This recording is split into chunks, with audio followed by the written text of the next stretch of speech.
Before we complete our discussion of ratio analysis, let's take a look at ratio analysis from the standpoint of the manager or the accountant who's assessing performance of a segment, a unit, business unit, or an entire organization. It's really important to understand how business transactions affect our ratios. So let's look at just 6 business transactions on the impact of just 2 ratios, the current ratio and the debt to equity ratio. Once we can kind of do the analysis, we can figure out the thought process that goes behind looking at any sort of transaction on any ratio. We're going to look at the current ratio, but we need to have 2 separate columns for the current ratio. One is assuming that the current ratio is before the transaction, any of these transactions take place. Let's assume a current ratio of 0.8.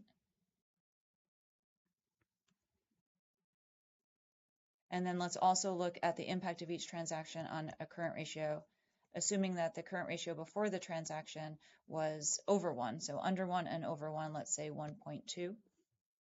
And then let's also look at the impact of each transaction on the debt to equity ratio. And for each of these transactions that we're going to look at, it doesn't matter whether the debt to equity ratio was above 1 or below 1. Let's assume that the debt to equity ratio was 2.0. All right, one transaction we're going to look at, just a few basic transactions. One is buying inventory on account. So what is the impact of buying inventory on account if a current company has a current ratio of 0.8?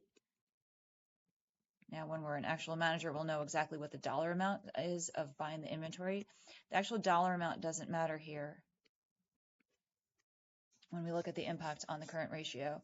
So I'm just going to make up numbers. If you see questions like this on the CPA exam, buying inventory on account does what to the current ratio? If the current ratio starts out at 0.8, does it increase, does it decrease, is it unchanged? I'm just going to make up some numbers here. So I'm going to say that the current ratio to start with was, there were 80, let's say $1 million in assets and $100 million of current liabilities. So what happens here? Our inventory is going to increase and accounts payable is going to increase. Inventory is a current asset, so our current assets go up. And I'm just going to use for all of these dollar amounts just to see exactly what happens to our little equation here. I'm going to use 20 for every change here. So our current assets, before it was 80 over 100, and now I'm going to say that there was $20 worth of inventory purchase, so our current assets go up to 100, and our current liabilities would go up to 120, same dollar amount. So 100 over 120, this would be a current ratio of 0.83. So we see that if our current ratio is below 1, buying inventory account is going to increase our current ratio. And what about if the current ratio to start off with was 1.2? I'm going to assume that current assets were the current assets were 120 and the current liabilities were 100 to get that current ratio of 1.2. So what would happen if $20 of inventory was purchased? We would have current assets of 140 and current liabilities were 100, and now they're going up to 120. And this would work out to be a current ratio of 1.17. So we see that once that current ratio goes above 1, buying inventory on account would actually decrease that current ratio. How about from debt to equity? I'm going to say that the liabilities, total liabilities were 200 and total stockholders' equity was 100. So what would happen? Total liabilities would go up by 20 and equity would be unchanged. So we would go from a debt to equity ratio of 2 to a debt to equity ratio of 2.2. So this would increase, obviously, because our liabilities go up and equity is unchanged. The next transaction we're going to look at is what if we sell inventory on account and assume that we're selling the inventory at a profit. I'm going to make up some numbers here. Inventory is going to decrease. And let's say that that inventory was 20 and we sold it for on account. And so on the balance sheet, our accounts receivable is going to go up by more than that. Let's say our accounts receivable goes up 30. Of course, this wouldn't be the whole transaction, right? We would also have, not necessary for these ratios, but cost of goods sold would go up by whatever dollar amount I'm making up, and revenue would go up by whatever dollar amount I'm making up. So what would this do to our current assets? We would see our current assets that were 80 before would decrease 20 and then increase 30. So our current assets would then be 90, and current liabilities are unchanged, so they would still be 100. So we would see that the current ratio before of 0.8 is now 0.9. So we would see an increase in that current ratio. How about if the current ratio had been over 1? We would see the current ratio before was 120. We decreased it by 20 and we added 30, so our current ratio went up to 130. Current liabilities were unchanged at 100, so this would be 1.3. Our current ratio would also increase regardless of the starting point. Debt to equity ratio, nothing happens with our liabilities, so they stayed at 200, and our stockholders' equity would actually go up because by the amount of the profit on this. Our expenses would go up 20, but our revenue would go up 30, so our equity would go up 10. So here we would have our debt to equity ratio go up to, our debt to equity ratio would go down to 1.8 because we have the same amount of debt, but we have an increased amount of equity. Remember, with the debt to equity ratio, an increase is an improvement in the company's solvency. Whereas with the current ratio, when it decreases, that's a decrease in the company's liquidity. Next transaction, what if we just simply collect an account receivable? What happens there? Our cash goes up, that's a current asset, and accounts receivable goes down, and that is also a current asset. So there would be, on the current assets side, there would be no change. Current liabilities side, there would be no change. So no change, unchanged to the current assets and current liabilities to the current ratio. Same for, regardless of the starting point of that current ratio. And the debt to equity ratio, no change to debt, no change to equity. So no change overall to the ratios that we see here. How about if we pay an account payable?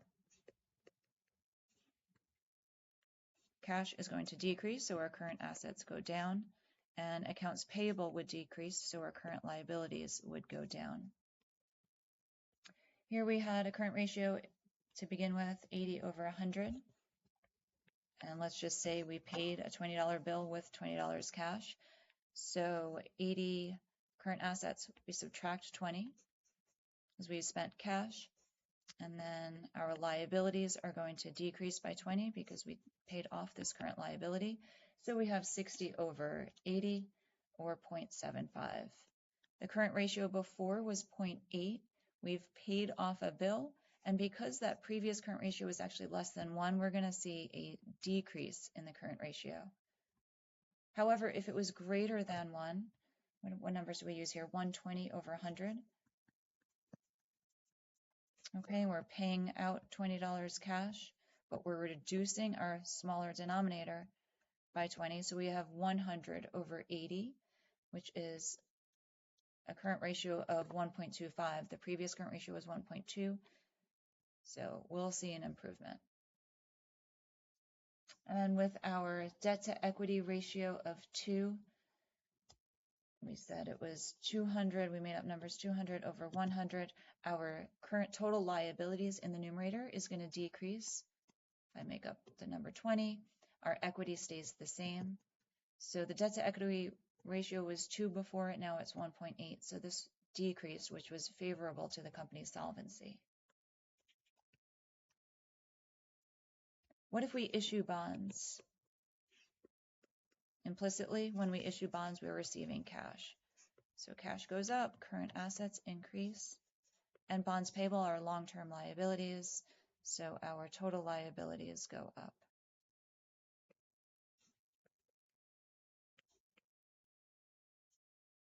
All right, what would happen with our current ratio before was 80. Let's say our current assets were 80. Let's say we add another 20 because we're receiving the cash. Current liabilities remain unchanged because these bonds are long-term liabilities. So our denominator stays the same. Our current ratio went from 0.8 to 1.0. Definitely makes us look more liquid. It's because we're not capturing the actual long-term loan that we have on the balance sheet. Same thing if our current ratio is greater than 1, it doesn't matter. We had current assets of 120. Let's say we added 20 for the cash that we received when we issued the bonds. Our current liabilities stay the same. And so again, we see an increase in that current ratio. The debt to equity ratio, you know what's going to happen here. It has to go up. It started off as 200. Let's say we issued 20 in bonds, no change to equity. So now we have 220 over 100 and an increase in the debt to equity ratio up to 2.2. One last transaction. What if we repay the bonds? We're going to have a decrease in cash and a decrease in our bonds payable, our liability. So our long-term liability is going to decrease. All right, current ratio, if it was 80 over 100 before, cash goes down, so I'm going to subtract 20, and I'm going to have 60 over 100. So the current ratio went from 0.8 to 0.6, obviously a decrease. Cash went down. We don't see that offsetting improvement in solvency captured in the current ratio. Of course, this is the same regardless of where that current ratio began. This is going to be 100 over 100, so it went from 1.2 down to 1.0. And our debt to equity ratio, we know what's going to happen here. We need to see a decrease in the debt to equity ratio, and we should see an improvement in the company's solvency. So it was 2.0 before, and now we have 180 divided by 100, or 1.8. And as we expected, a decrease in the solvency ratio. A decrease in the debt to equity ratio, which is an increase in solvency.